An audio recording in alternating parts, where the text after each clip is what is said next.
Ay, tuloy natin to. sa sektor ng infrastruktura habang patuloy pang nangangalap ng datos sa pinsalang idinulot ng kalamidad sa agrikultura.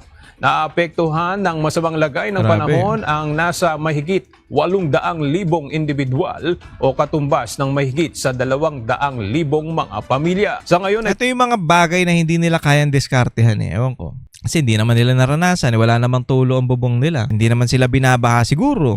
Ayun yung mga bagay na hindi nila nararanasan. Unlike dun sa mga Pilipino talaga na naranasan o yung mga public official natin na naramdaman yung mga gantong kalagayan, eh talagang susolusyonan yan. 'Di ba? Kagaya ni Senator Bongo, talagang umiikot 'yan kahit saan. Ewan ko lang dito sa presidente na 'to. Bagay, hindi naman nila naranasan magsalok ng alam mo 'yon, yung tumutulo yung bubong nyo tapos lalagyan mo ng sahod. Hindi ka makatulog ng mahimbing sa madaling araw. Alam mong babaha sa loob ng bahay nyo